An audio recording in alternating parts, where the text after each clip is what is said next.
दिव्य, अद्भुत, अद्वितीय डिजिटल महाकुंभ। जी हाँ, जब बात डिजिटल की आती है तो डिजिटल बाबा के बिना ये जिक्र अधूरा है।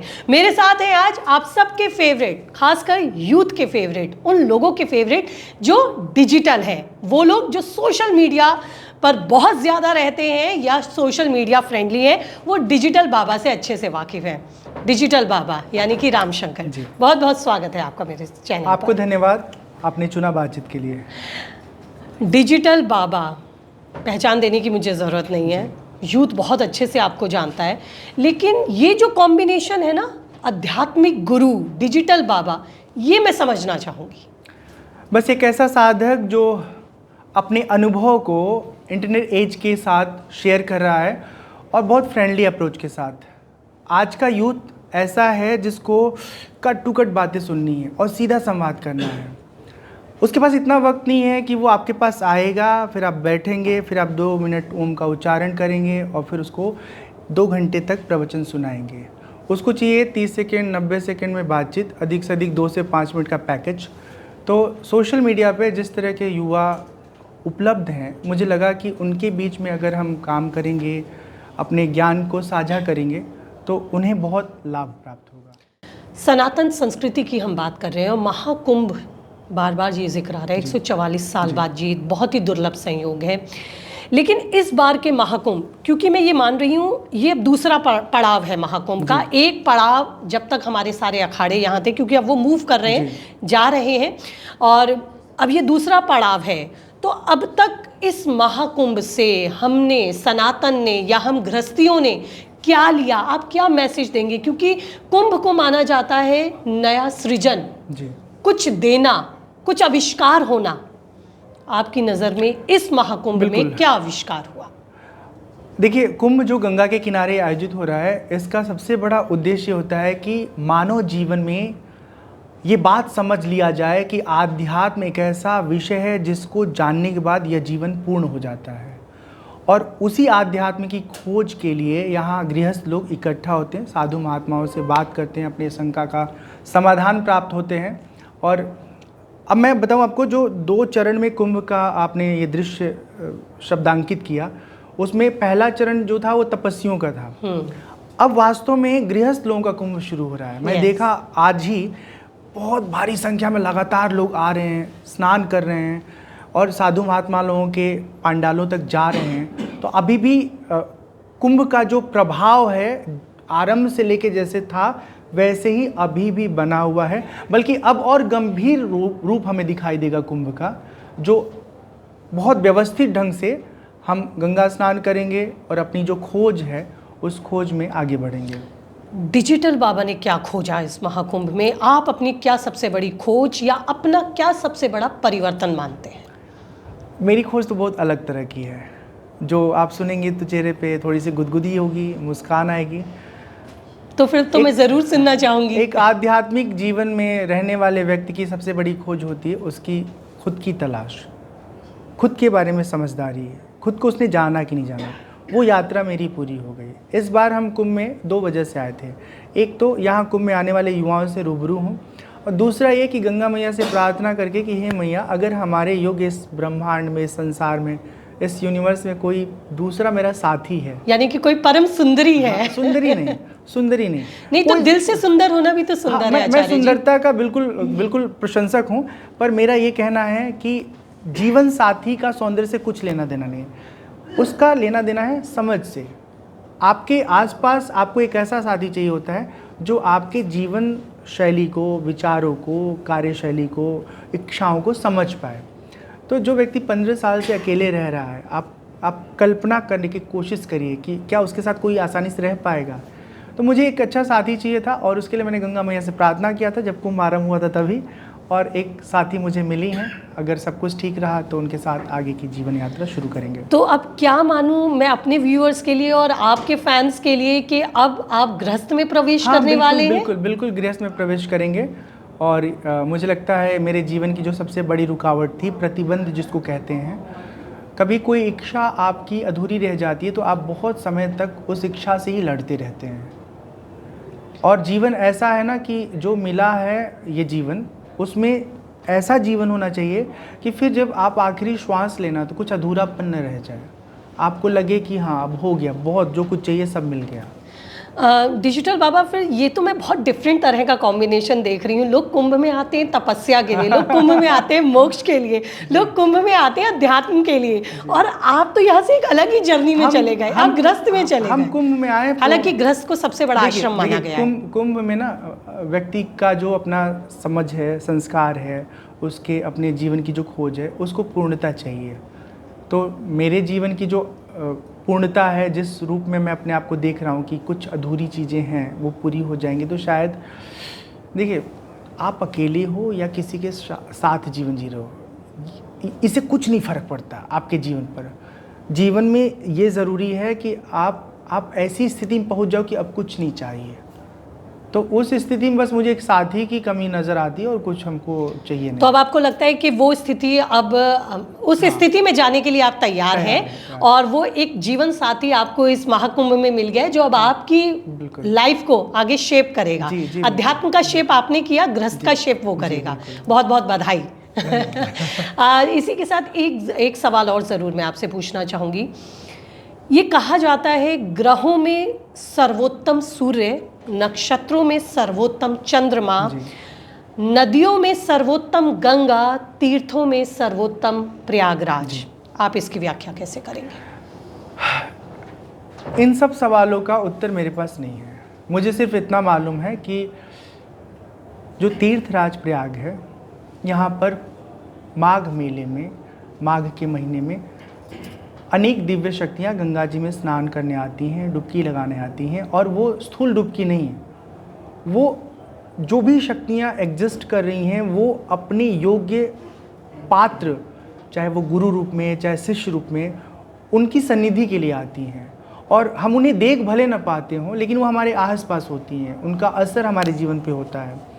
तो जो भी यहाँ पर लोग, खासतौर पे तपस्वी जन यहाँ इकट्ठा होते हैं, वो इसी उद्देश्य से होते हैं कि शायद किसी शक्ति की कृपा मुझ पे हो जाए और मेरे जीवन की जो ये संसार में आवागमन की ये यात्रा है वो हमेशा हमेशा के लिए ख़त्म हो जाए। गंगा को मोक्षदायिनी कहा गया है जी। तो क्या गंगा पाप धोती है इसलिए मोक्ष मिलते हैं? कुछ लोग इससे इत्तेफाक नहीं रखते, इस पर विवाद भी होता है। लोग कहते हैं कि गंगा स्नान का पाप धोने से क्या मतलब है? देखिए, सबसे ज़रूरी तो है कि ज्ञान गंगा में डुबकी लगाओ। ज्ञान गंगा का मतलब क्या है, हम कौन है, हमारे जीवन का पर्पस क्या है, जीवन क्यों मिला है, जीवन में क्या पालें ताकि कुछ और पाने की चाहत न रह जाए। इन सब सवालों को उत्तर जो है आपको उपनिषद में मिलेगा। उपनिषद जब सुनेंगे, वेदांत सुनेंगे, तब आपको पता चलेगा हमको बाहर नहीं भटकना, हमको अपने भीतर डूबना है। और ये रास्ता गुरु बताते हैं। वो गुरुजन यहाँ पर अलग अलग वैरायटी के, अलग अलग उनके अप्रोच वाले उपलब्ध मिलेंगे। आपको भी गुरु मिलेंगे जो बिना कपड़े के घूम रहे हैं। हाँ, आप मिल जाओगे तो भभूत भी दे देंगे, हो सकता है डंडा भी दे दें। ठीक है। दूसरे गुरु हैं जो एकदम कंफर्ट जोन वाले गुरु हैं। ठीक है, उनसे मिलने की कोशिश करिएगा, मिल भी ना पाएँ। हाँ, लेकिन अगर आप अपने आपको उसी ढंग से रिप्रेजेंट करती हैं तो आसानी से मिल भी सकती हैं। ऐसे भी गुरु हैं जो बिल्कुल विरक्त हैं, कोई लालसा उनके भीतर नहीं है। आप उन तक पहुंच जाती हैं तो जो उनके पास है आपको वो मिल जाएगा। तो मेरा सिर्फ ये कहना है कि गंगा जी में स्नान करिए, माँ गंगा का कृपा प्राप्त करिए, लेकिन गंगा किनारे आके अगर आप ज्ञान गंगा को अपने जीवन में नहीं शामिल कर रहे हैं तो सिर्फ जल के स्नान से तो जैसे आप आए हैं थोड़े बहुत शरीर के मैल साफ़ हो जाएंगे, मन का मैल तो नहीं ख़त्म होने वाला है। सोशल मीडिया फ्रेंड्स आपके बहुत फ्रेंड हैं, मतलब कि जो लोग सोशल मीडिया पे बहुत एक्टिव रहते हैं, आप उनके आदर्श हैं, वो लोग आपसे बहुत इंस्पायर्ड रहते हैं। क्या संदेश उनके लिए इस महाकुंभ से? वो यूथ क्या करे, वो सनातनी क्या करे, वो हिंदू क्या करे, वो देशभक्त क्या करे? आपका मैसेज उनके लिए? हमारा यही संदेश है आप सबके लिए, हमारे जो युवा वर्ग हैं, कि सोशल मीडिया का उपयोग करिए अपने जीवन के विकास में। इसलिए नहीं कि खाली समय आपके पास है और आप उसमें स्क्रॉल कर रहे हैं, टाइम वेस्ट कर रहे हैं। अपने आप को धर्म से ही जोड़िए, धर्म से जोड़िए और साथ साथ आध्यात्म से भी अपने आप को जोड़ के रखिए। खाली माथे पे चंदन लगाने से और गले में रुद्राक्ष पहनने से और मंदिर में जाने से आपको परम शांति नहीं मिलेगी। जब आप आध्यात्म के शरण में आएंगे, आध्यात्म वह ज्ञान जिसमें हमें पता चलता है कि हमारा स्वरूप क्या है। संसार का स्वरूप क्या है, हमारा और संसार से संबंध क्या है। अगर इन सब सवालों का आपको हमें उत्तर मिल जाए तो फिर हमारे जीवन का घुटन खत्म हो जाए, हमारे जीवन की तकलीफ, निराशा सब खत्म हो जाए। तो स्वयं को आध्यात्म से जोड़ के रखिए और अपने आप को सनातन धर्म से जोड़ के रखिए, और जो हमारी अपनी ज़िंदगी है उसके लिए हम सब कुछ करें, लेकिन साथ साथ ये भी ध्यान रखें कि इस समाज का हमारे ऊपर बहुत अनुग्रह है, बहुत कृपा है। हमारे पूर्व जो समाज के श्रेष्ठ जन लोग हुए, श्रेष्ठ नागरिक हुए, उन्होंने हमें स्कूल दिया, उन्होंने हमें अस्पताल दिया, उन्होंने हमें सड़क दिया, उन्होंने हमें शिक्षा का एक सिस्टम दिया। तो हम भी कुछ इस समाज को रिटर्न करें। अगर ये सारी चीज़ें हम अपने जीवन में अमल में रखें तो यकीन मानिए हमारी ज़िंदगी सुंदर होगी, सुखद होगी। आप खुद इतने टेक्निकल हैं, आप डिजिटल हैं, क्या कभी सोशल मीडिया ने आपकी अध्यात्म की यात्रा में विघ्न नहीं डाला? अगर हम एडिक्शन में रहेंगे तब दिक्कत करेगा। एडिक्शन से तो अपने आप क्या को वो बचा एडिक्शन लें। आपको नहीं हुआ कभी? क्योंकि आप तो जाने ही डिजिटल बाबा के नाम से जाते हो। देखिए मैं बहुत साफगोई के साथ ये बात कह रहा हूँ कि हम अपने काम से मतलब रखते हैं, हम अपना कंटेंट एक्सप्लोर करने के लिए, लोगों तक अपनी बात पहुँचाने के लिए अपडेट कर देते हैं। खाली समय में लोगों की प्रतिक्रियाएं देख लेते हैं, कुछ और ऐड ऑन करना है तो वो कर लेते हैं, और चुनिंदा कुछ विश्वसनीय खबरों की दुनिया में जो लोग काम करें उनकी खबरों को देख लेते हैं। मैं पिछले 15-20 दिन हो गए होंगे, 30 दिन हो गए होंगे, टीवी के स्क्रीन के सामने बैठ करके कोई लंबी खबर नहीं देख पाया। शॉर्ट खबर जो आती है फ़ोन में उसको देख लेता हूँ। तो एडिक्शन जैसा कुछ नहीं मेरे साथ, और मैं सबसे कहना चाहता हूँ कि सोशल मीडिया के एडिक्शन से बचिए, और बड़े लोग ही नहीं, छोटे छोटे बच्चों को भी बचाइए।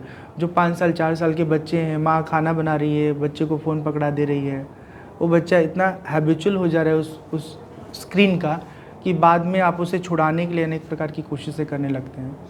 जो लोग एक्चुअल में सोशल मीडिया एडिक्टेड हैं, ये तो कहा ही जाता है कि फ़ोन से आप जुड़ना तो सीख गए, लेकिन अब हमें सीखना है उससे डिटैच होना, उससे दूर होना, उससे बैलेंस बनाना। किस तरह से इस बैलेंस को बनाए हमारा मैं सिर्फ यूथ? इतना कहना चाहता हूँ कि अगर हम तय कर ले कि हमारी बाहर की ज़िंदगी और हमारे घर की ज़िंदगी का कुछ अलग अलग स्वरूप है, आप व्यवसाय करिए, आप अपने कार्य का प्रचार प्रसार करिए, सब कुछ करिए, लेकिन जब आप घर आते हैं ना तो खाना वाना भोजन वोजन के उपरांत फ़ोन को बंद करिए, साइलेंट करिए, कुछ भी करिए, फ़ोन से दूर हो जाइए। 24 घंटा आप किसी की गुलामी में मत रहिए। आप अपने बॉस से कह सकते हैं कि देखिए 8 घंटा हम काम करते हैं, बाकी 8 घंटा हमारा घर का जीवन है, अपना निजी जीवन है, उसमें अपना स्वाध्याय है, अपने परिवार से बातचीत है, अपने परिवार के साथ घुलना मिलना है, शरीर को आराम देना है। लेकिन कोई हमको ये फोर्स नहीं कर रहा है कि नहीं तुम फेसबुक ऑन करके रखो, मेरा नोटिफिकेशन जाएगा तो लाइक करना। किसी ने नहीं बोला है, लेकिन हम लोग फंसे पड़े हैं, फ्री में अपना टाइम वेस्ट कर रहे हैं। कुछ मिल जाए तो ठीक है। साइबर क्राइम इन दिनों बहुत ज़्यादा हो रहा है, कैसे उससे खुद को हम सेफ कर सकते हैं, या क्या ऐसा करें कि साइबर क्राइम की जो उसका पंजा है उसमें हम ना जकड़ सकें? देखिए आध्यात्म कहता है ना, लालच मत करो, काम वासना में मत फंसो, ठीक है ना, बेवजह के बातों में ध्यान मत दो। जो लोग ये करते हैं खुद पे कंट्रोल नहीं करते हैं। अब जैसे मान लीजिए वीडियो कॉल आया, दिख रहा है कोई लड़की का फोटो है, खट से उठा लेंगे। अरे भाई जब तुम्हारी ना बहन है, ना दोस्त है, ना पत्नी है, ना बेटी है, कुछ नहीं है, तुम्हारी एम्प्लॉय भी नहीं है, अननोन कॉलर है, तो लड़की का हो चाहे लड़का का वीडियो कॉल क्यों उठाना? या 2-5 रुपए के लिए या 25-50 रुपए के लिए लालच करना। लिंक्स आ जाते हैं कि इसको फॉरवर्ड करिए, 200 रुपये कूपन मिलेगा। अरे वो 200 को कूपन मिले ना मिले, आपका हमारा 2000 लॉस हो जाएगा। तो अननोन रिसोर्स से जो कुछ भी मिल रहा है आप उसको कंज्यूम मत करिए। आपको कुछ चाहिए तो पर्टिकुलर विश्वसनीय प्लेटफॉर्म पे जाइए, खबर देखिए, अपने बारे में जो कुछ चाहिए, जानकारी चाहिए, वो सब इकट्ठा करिए। कुल मिला के अगर हमारे भीतर ना ये निर्धारित है कि हमको क्या चाहिए, कैसे चाहिए, तो कभी कोई नहीं फंसेगा। लेकिन जहाँ हम हर जगह अपना स्वार्थ सिद्ध करने की कोशिश करने लगते हैं, उसी में फिर हम उलझ जाते हैं। अध्यात्म से अब गृहस्थ में जा रहे हैं, क्या कुछ प्लानिंग्स की हैं? क्योंकि गृहस्थ भी सबसे बड़ा आश्रम कहा गया है, वहाँ भी नियम चाहिए होते हैं, और नियम से तो आप अध्यात्म में बंधकर ही रहे हैं, लेकिन गृहस्थ के लिए कुछ संदेश आपका भी? जो हमें मिली है ना, उन्होंने एक बहुत अच्छी बात कही कि आप चिंता मत करिए कि आपके पास पैसा है कि नहीं है। हम इतने योग्य हैं कि हम कमा करके आपकी हर ज़रूरत पूरी कर देंगे। मतलब कि खर्चे की फिर आपको चिंता नहीं है? देखिए कपड़े पे बहुत खर्च नहीं है, भोजन पे बहुत खर्च नहीं है, खर्च जानती कहाँ है? जहाँ आदमी की लालसा असीमित है, ये भी चाहिए, ये भी चाहिए, ये भी चाहिए, ये भी चाहिए, फिर वहाँ आदमी उलझ जाता है। अगर हम अपने लिए नहीं, सबके लिए बोल रहे हैं, अगर हम मूलभूत ज़रूरतों पे ध्यान दें और बाकी इधर उधर कंपेयर करके लाइफ को अपने न बनाएं कि उनके जैसा मेरे पास ये हो, उनके जैसा मेरे पास ये हो, फिर हमारी जीवन बहुत सुंदर और सुखद व्यतीत होगी। जब हम कंपेयर करके उनके पास ये है, मेरे पास भी ये होना चाहिए, फिर एक नई संघर्ष शुरू हो जाती है। EMI पे आपने 10 लाख का ख़रीदारी कर लिया, अब सब पैसा EMI में चला जा रहा है और जीवन का संघर्ष अलग है। तो मेरी माँ है, मैं छोटी सी बात बता रहा हूँ, मेरी माँ अभी भी 55 साल 58 साल की होंगी वो, और अपने हाथ से कपड़े धुलती हैं। और आजकल की अगर कोई 25 साल की लड़की है पढ़ी लिखी, तो यही चाहती है कि उसके पिता, उसके भाई, उसके पति तुरंत उसको वॉशिंग मशीन दे दें। और कपड़ा धुल रहा है ना 1 घंटा, तो 1 घंटा करेंगे क्या आप? वेद उपनिषद पढ़ेंगे? नहीं। इधर उधर का चकल्लस, फालतू टाइम, टीवी सीरियल और ये दुनिया भर का रील स्क्रॉल होगी। हाँ, तो कुल मिला के जब संसाधन है तो उसका उपयोग करिए, और संसाधन की न्यूनता है तो अपने जीवन को मितव्ययी ढंग से जिए, कोई दिक्कत नहीं है। बहुत बहुत शुक्रिया आपका डिजिटल बाबा, इतनी अच्छी बातचीत करने के लिए। और ये बहुत फ्रूटफुल मुझे लगता है बातचीत है, ये एक बहुत प्रैक्टिकल बातचीत है। अगर कोई भी युवा या कोई भी व्यक्ति, कोई भी गृहस्थ, कोई भी सनातनी इसे अपने जीवन में उतारेगा तो निश्चित ही उसे लाभ होगा। लेकिन मैं यही कहना चाहूँगी, इस महाकुंभ, इस महाप्रयाग की धरती से जो ये संदेश आज निकला है ना, वो यही है कि जीवन का आनंद खत्म ना हो, इतना डिजिटली रहिएगा, इतना ही सोशल मीडिया का इस्तेमाल कीजिएगा। उम्मीद करती हूँ पॉडकास्ट आपको पसंद आएगा, तो बने रहिए मेरे साथ। चैनल को सब्सक्राइब और फॉलो करना आप नहीं भूलेंगे। हरे कृष्ण। बहुत बहुत शुक्रिया। सीताराम।